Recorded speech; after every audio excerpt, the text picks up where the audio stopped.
जय हिंद दोस्तों, स्वागत है आप लोगों का एक बार फिर से आप लोगों का अपना YouTube channel Krishna ji classes पर। तो इस YouTube चैनल पर आप लोग देख ही चुके होंगे कि कितनी ज़बरदस्त और शानदार तरीके से तैयारी कराई जा रही है और आप लोगों के तैयारी को ध्यान में रखते हुए वीडियो बनाए जा रहे हैं। देखिए, इस चैनल पर जो है आपका रीजनिंग, हर परीक्षाओं में पूछे जाने वाला रीजनिंग, एक भी टॉपिक छूटेगा नहीं और एक भी टाइप छूटेगा नहीं।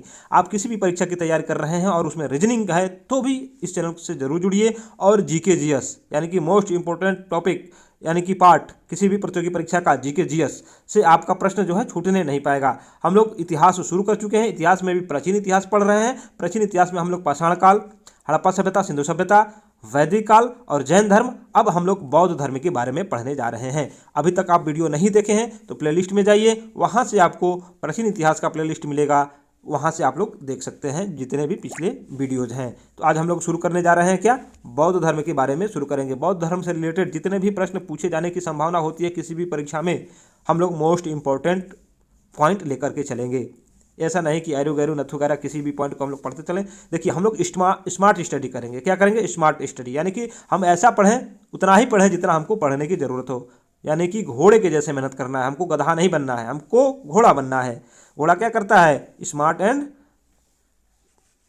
मेहनत करता है, यानी कि स्मार्ट तरीके से। मेहनत तो गधे भी करते हैं लेकिन उनका कुछ प्रॉफिट नहीं होता है, ठीक है। लेकिन हमको घोड़ों की तरह दौड़ना है, यानी घोड़े की रेस में हम लोग हैं, घोड़े के रेस को हम लोग क्वालिफाई करना है, ठीक है। तो आप भी इस वीडियो को देखते रहें। अच्छा लगेगा तो लाइक करिएगा, नहीं अच्छा लगेगा तो डिसलाइक करके कमेंट में ज़रूर सुझाव दीजिएगा कि इसमें क्या अच्छा किया जा सकता है, ठीक है। और इस चैनल से नहीं जुड़े हैं तो प्लीज़ चैनल को सब्सक्राइब कर लीजिए और नोटिफिकेशन वाला जो बेल आइकन है उसको प्रेस करके रखिए, ताकि जैसे ही हम यहाँ से कोई वीडियो अपलोड करते हैं तो उसका नोटिफिकेशन सबसे पहले आपके ही मोबाइल में जाए, ठीक है। तो ज़्यादा बात न करते हुए, बकवास तो बहुत हो गया, बात न करते हुए हम लोग शुरू करते हैं आज का टॉपिक। जैन बौद्ध धर्म। बौद्ध धर्म के संस्थापक गौतम बुद्ध थे। इन्हें एशिया के ज्योतिपुंज यानी लाइट ऑफ एशिया कहा जाता है। लाइट ऑफ एशिया के नाम से भी जाना जाता है। इनका जन्म 563 ईसा पूर्व 563 ईसा पूर्व में कपिल वस्तु के लुम्बिनी नामक स्थान पर हुआ था। इनके पिता का नाम शुद्धोधन था, जो साक्यगढ़ के मुखिया थे। कहाँ के मुखिया थे? साक्यगढ़ के मुखिया थे। इनकी माता माया देवी की मृत्यु इनके जन्म के 7वें दिन ही हो गई थी। इनका पालन पोषण प्रजापति गौतमी ने किया था, जो इनकी मौसी थी, ठीक है।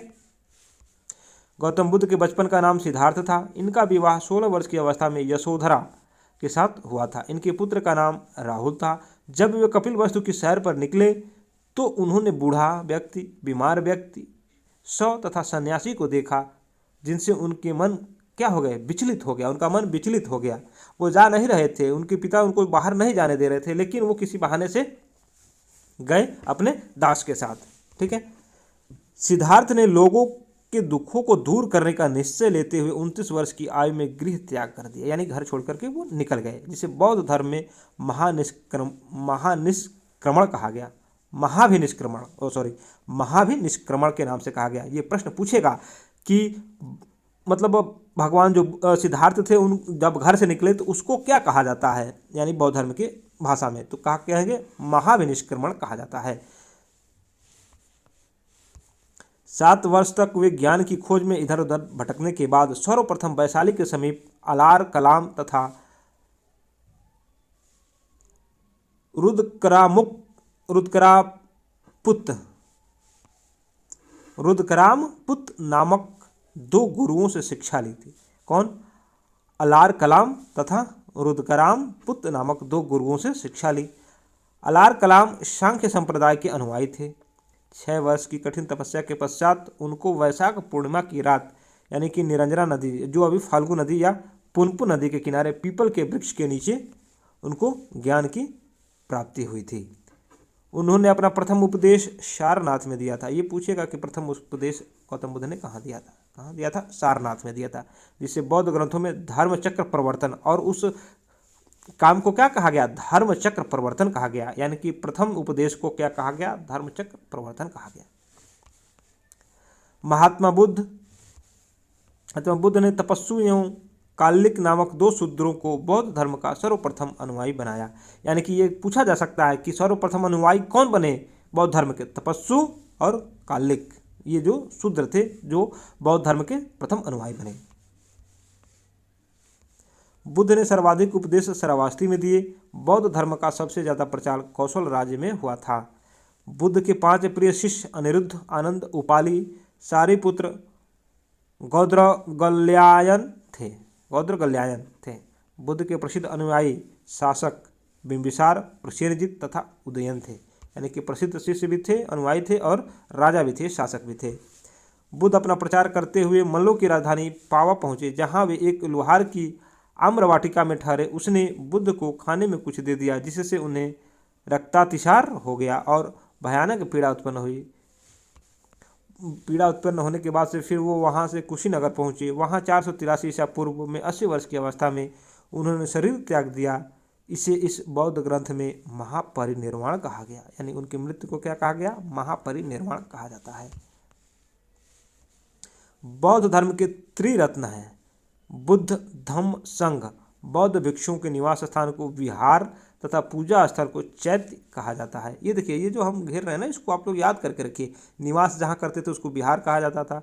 जो पूजा स्थल को चैत्य, हम लोग अभी मंदिर जो कहते हैं, उस बौद्ध में क्या कहा जाता है?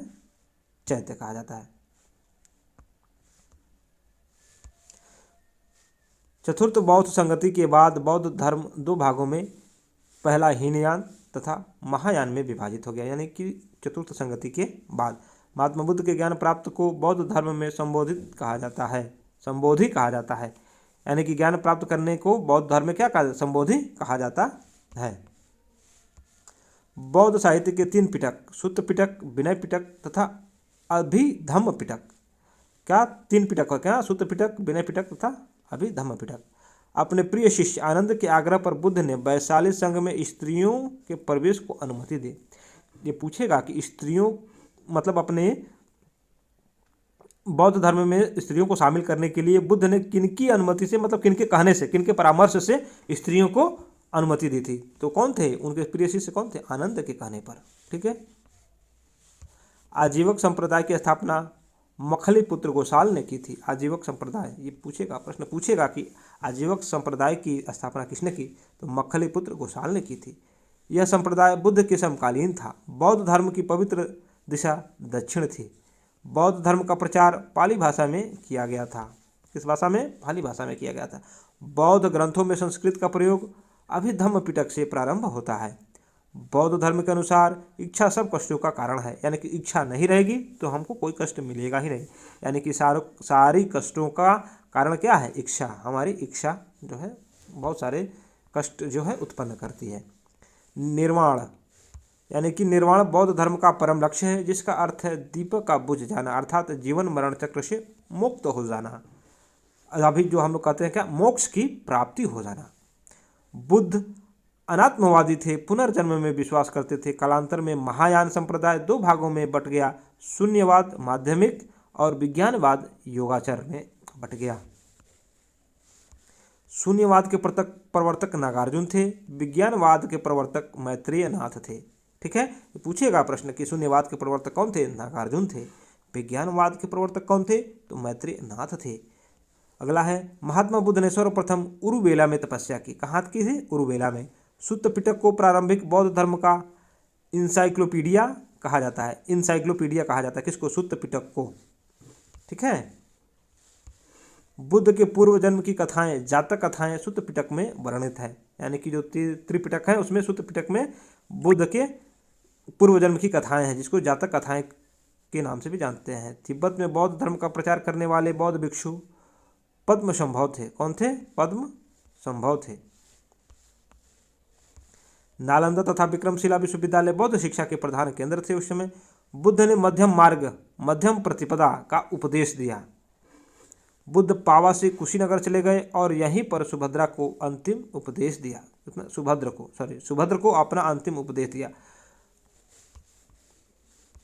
अशोक, मिनांडर, कनिष्क, हर्षवर्धन ने बौद्ध धर्म के प्रसार में विशिष्ट योगदान दिया था। कौन कौन? अशोक, मिनांडर, कनिष्क, हर्षवर्धन बौद्ध धर्म के प्रचार प्रसार में अपना महत्वपूर्ण योगदान दिया था। बिहार एवं बंगाल के पाल शासकों ने बौद्ध धर्म के प्रचार प्रसार में अद्वितीय योगदान दिया था। बुद्ध के पंचशील सिद्धांत का वर्णन छंदोग्य उपनिषद में मिलता है। कहाँ मिलता है? छंदोग्य उपनिषद, यानी कि पंचशील सिद्धांत छांदोग्य उपनिषद में मिलता है।